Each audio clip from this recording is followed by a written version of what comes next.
It's not often that we get to experience a moment in gaming history together. Like last year, we ended up having Elden Ring, which was a phenomenal game and is one of my all-time favorite games. But without question, Tears of the Kingdom is my favorite game ever made. Like straight up, this is the best open world single player game in existence. I can't. It's gonna be really hard for me to do this review in a traditional structured sense because I just want to gush about how much I love this game. I think that for the sake of my sanity and not having this video be like 5 hours long, I'm not going to go into too much detail about every little thing that you can do because I already have like one video that highlights just a few things. And honestly, I would just it's impossible to mention everything that this game does. Like the elevator pitch is that it is better than Breath of the Wild. They just took all of the mechanics of what made Breath of the Wild an amazing game and they somehow just stretched it out and made it like so much bigger and so much more intense. So first, let me preface by talking a little bit about Breath of the Wild. Breath of the Wild to me, up until this point, was one of the best open world games ever made because it basically took the generic formula that Skyrim had and said, hey, you know what? We're gonna leap ahead 10 years of the competition and make it so that instead of having this one gigantic map where you go here or here to, actually like see something interesting, we're gonna spread all of our content around the entire globe. Top that with the weapon degradation. People got pretty pissed that weapons would break in Breath of the Wild. I think it was genius because it made combat situations a lot more interesting. You kind of had to think on the fly of like what you could use in the environment. And it also kind of padded out the gameplay a bit by making you farm specific enemies so that you could get their weapons over and over again. But the main criticism that I would say towards Zelda Breath of the Wild is that it was an amazing, immaculate open world experience, but it didn't really feel like Zelda. You know what I mean? Sure, we had the cool characters and, the story was okay, but almost all of the divine beasts felt very similar to one another. The dungeon design, though cool, just was kind of held back by the uniform design of the divine beasts. And having hundreds of shrines to explore out in the world meant that visually they had to be quite simple just because of the realistic designer having to come up with unique ideas for all of them. Basically, I'm just saying that this was Nintendo's first time doing an open world exploration Zelda game like this, and so they kind of had to move a little bit away from what made a Zelda game to break the mold and break tradition. But for everything that was lacking with Breath of the Wild, it's all here in Tears of the Kingdom, making this game that much more special because now it feels like we have an open world Zelda game, not just an incredible open world game. But okay, that's enough talking about Breath of the Wild. First, let's talk about the weakest aspect of this game, the story, which, well, okay, to be fair, the story is really cool and really solid, and it's got a lot of mystery to it, and I'm really excited to see how it unfolds. I just hate the dub. I hate the English dub. I hate the English voice actors. I just feel like they ended up getting like some generic anime dub people instead of professional voice actors. Zelda's voice has annoyed me since Breath of the Wild. It's not something that I can super duper criticize. It's just that it's probably one of the only things that I can criticize. But let's move on to the gameplay, of which we are going to tackle multiple categories. So first, let's talk about the one that's the most in your face, which is the vehicles. There's this little game called Scrap Mechanic that I actually played on the channel a long time ago. And I think that that's the best example I can give as to what the vehicles are like in Tears of the Kingdom. But it's so much more than that. So for those that don't know about Scrap Mechanic, it basically is a game where you can completely create any type of vehicle that you want. However, you have to wire it all up meticulously yourself. It still is a very user-friendly experience, but what's so impressive to me about Tears of the Kingdom is how Nintendo basically did all of the heavy lifting for us. You simply just combine different pieces together of stuff in the environment or Zonai technology, and the end result just works. As if that wasn't enough to just blow me out of the water, what I also find so incredibly impressive about this game is how well structured it is. Like, they start introducing you to very, very basic concepts early on, but then the more you end up exploring, the more you realize, oh, I can do this. Oh, I can do this. And then just before you end up getting used to a certain mechanic and understanding its base concept, they introduce a new mechanic. The most complicated being that you get a freaking steering wheel that suddenly allows you to control any vehicle you create. Like, that just blew me away because I was already just starting to get the hang of creating my own vehicles, and now suddenly I can control them. It just opened up so much more possibilities. So the breaking weapons comes back in this game, but the interesting thing is they allow you to basically combine your weapons, your shield and your arrows and everything with anything that you can find, really. Like, so long as it's a physics object, you'll be able to combine it. Fusing items together, some of them have really interesting effects, and then some of them are a little bit lame. Like, it's like, oh, if you combine these two swords, it just deals a little bit more damage. But I haven't really had that, oh wow moment with the fused weapons yet. I assume it's because one of the main dungeons is going to introduce some new crazy mechanic to it that's going to blow me away that I haven't like achieved yet. But as of the moment that I'm writing this review, I think that the combat gets the job done and has a lot of different items at your disposal. But for the most part, it remains relatively the same to Breath of the Wild. Now, that's not a negative thing. It's just that every other aspect of this game steps it up to 11. I was kind of hoping to see a little bit more complexity in the combat instead of go smack things again. Whoops, my sword broke. But I think that's also just because I haven't been using a lot of the items from the environment as I'm supposed to. Like, there's the dazzle fruit, which can stun enemies by blinding them. There's the puff shroom, which will allow you to sneak up behind enemies. And there's armor in the game that'll give you more stealth damage. But speaking of exploration and depth, the world itself has depth. So they ended up taking the map of Breath of the Wild and they rearranged like almost everything on it, making areas that you'd otherwise already explored interesting and more interesting than it was in Breath of the Wild. On top of all of that, there is tons and tons of floating islands now. The sense of verticality is insane. But if that's not enough to wet your whistle, well, take a look at the depths.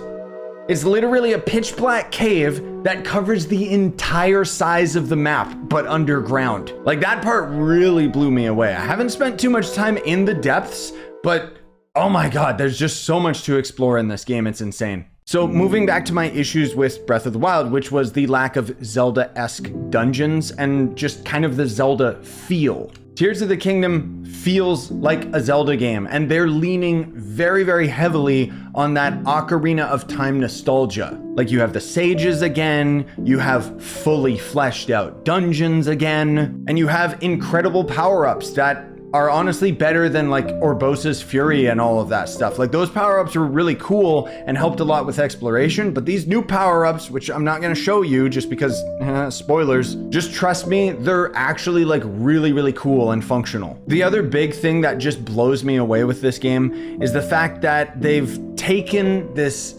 concept that Breath of the Wild did so well, where they've adapted almost all of the main side quests into a sort of collect-a-thon. So in Breath of the Wild, you would collect Korok seeds, you would collect shrine tokens or whatever to get more health and stamina and stuff. And while there was a couple other things that you could collect, those were kind of the main things. But in Tears of the Kingdom, you're collecting Zonai ore, so you can increase your battery capacity, so you can use your vehicles for longer. You're collecting Poes, so that you can exchange them for various items at the Poe Merchant. You're collecting these weird frog bloopy guys emeralds so that you can exchange it for other rewards. You're grabbing and taming horses so that you can register them at a stable and get more points so that you can get more rewards. And all of these rewards are insane, and none of them are like just, oh my God, I just got some food. It's like, no, these are game-changing items. Like, I can't believe that the side quests are this fleshed out. It's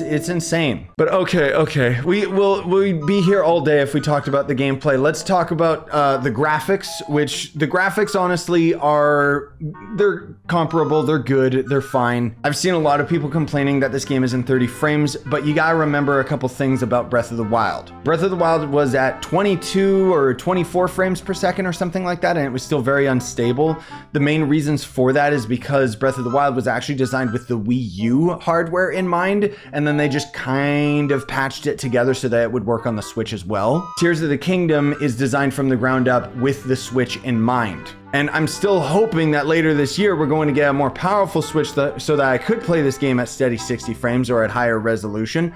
But that doesn't necessarily mean that I'm complaining about the graphics right now. My only issue is that performance does chug in certain areas, like when you're fighting a lot of enemies or there's a lot of physics going on with fire or whatever. It does slightly take you out of the experience, but the world is just gonna have you so enthralled and engaged that it's not really noticeable. And I think that the hardware constraints have almost always worked in Nintendo's favor, because rather than getting games with RTX ray tracing and crap, we're getting games that look like this and are extremely stylized. Like, everybody who's looking at this knows, oh, that's Zelda. So speaking of Zelda tradition, one of the most iconic things about previous Zelda titles was the music. And while a lot of people actually praised the music in Breath of the Wild, I thought that it was... I'm not gonna say it was bad. I just wanted to hear like more orchestra and more classic tunes and stuff. I think that they made the right decision with the simple piano effects of Breath of the Wild, because obviously, you know, it was a game about chilling and relaxing and exploring, but it never really hit me with any bangers, you know? At the moment, Tears of the Kingdom hasn't hit me with anything that I was like, oh my God, this is a great song, I want to hear more of it. But at the very least, I can say that the sound design and the music they're good, you know, it's fine. Now, one of the last things that I like talking about is replayability, of which I would say that this game has infinite replayability. The gameplay itself already has so much playability, it's absolutely staggering the amount of things that you can do on a single save file in this game. But for those out there that aren't completionists, I'm sure they would be right at home just beating the game and then starting again. Once I've beaten the game, I'm actually really looking forward to watching other Tears of the Kingdom videos, because right now I'm trying to avoid spoiling myself of anything. But one of the things that's at the top of my list of excited to watch is speedruns. So what do I end up rating this game? I mean, I think it's pretty obvious. This is a 5 out of 5. This is a masterpiece, masterclass, perfect game. It does have some things that I can criticize if I look in the right light at it. But for the most part, those are things that are subjective to me and how I just, you know, things that I like and don't like about video games. Well, I guess there are a few things I could complain about. For starters, I think that the inventory management could use a little bit of work. There's just far too many resources all under the category of materials. This includes enemy drops as well as fruits and vegetables and even zonai ore. Pretty much everything that you find on the ground is thrown into the materials section, and the sort function is very, very limited, only allowing you to sort by type, power, and most used. But I would love to have a category of recently acquired. But personally, I'd prefer it if I had all the food in its own inventory tab. Now, my next issue is something that was a problem in Breath of the Wild and still is a problem in Tears of the Kingdom, namely cooking. So at the very least, you can throw food down next to a fireplace to have it cook, and it'll end up essentially giving you a little bit more hearts. The downside is that you can't end up making a meal, which means that you won't be able to get any temporary buffs. Now, there is zonai materials to put down a cooking pot, and these would be great, except you can only cook one meal per pot. I think that this is a lame way of making this pot seem more consumable than it is, because you end up getting a lot of them. So obviously using a lot of them would make more sense than just having one and being done. But because I end up cooking so many items in mass quantity, I usually will end up just finding a cooking pot in the environment to do that, because these ones will last forever. Now at this point, you might have noticed another major issue with the cooking is you can only cook things one at a time. Why can't I cook multiple things? It ends up taking about like 10 minutes just to end up filling your inventory with meals. Another issue I have, and I hope that this isn't a spoiler, but eventually you'll end up getting the auto build ability, which is really, really cool, right? Basically, this allows you to favorite blueprints as well as find some through quest characters, and it really makes building a lot easier, albeit I find the system to be a little too rigid. Like, why doesn't it automatically take the Zonai gotcha balls that I have to supply the items that I need for the auto build? Why do I have to open up my inventory manually to place them down every time? On top of that, why does it always have to have every single piece in order to end up building the item I'm trying to make? Like in the case of this cannon, I would be perfectly fine with building this missing a cannon, but the game won't let me do it. I either have to spend Zonai ore to finish it, or meticulously go into my inventory and drop another cannon on the ground just so I can finish it. Now, my last major complaint is the gacha machines, more particularly how random they are. So you can find these machines in the environment and put Zonai charges into them to get Zonai materials for building vehicles. The problem is that the machine is completely random, and a lot of the items that you can build vehicles with aren't as useful as others. So I'm going here specifically so I can get fans because I'm out. And you can see the sheer volume of the other resources that I don't use as commonly as I use fans or wheels or whatever. This issue is going to be rectified when I finally find a gacha machine that's got like fans and wheels and nothing else. But until then, it's annoying. And I wish that there was a way that I could either convert some of my materials into other materials or just outright buy the Zonai parts that I need. The thing is that these issues are something that could very, very easily be fixed in a minor patch. I just don't think Nintendo's gonna do it because I think that I'm the only one talking about this stuff. I think the only reason that these issues in particular stood out to me is because I found myself spending a little bit too much time navigating inventory menus rather than exploring the beautiful world. But none of this takes away from the experience and the fact that I still rate this game so highly. In fact, the only thing that I would say Tears of the Kingdom does affect quite negatively is Breath of the Wild, because Tears of the Kingdom is just an outright upgrade. Nintendo usually does a really good job having games within their series not overlap each other. You know, like if you play Mario Galaxy, you're going to enjoy it, and then if you play Mario Odyssey, you're not just going to be saying there like, oh, why did I play Mario Galaxy? It's like, no, they're both two completely different games and you should play both of them because they're awesome. Zelda games are no exception, except for maybe some of the handheld games. They're a little bit samey, but for the most part, they all follow a very similar formula while being their own unique projects. But Tears of the Kingdom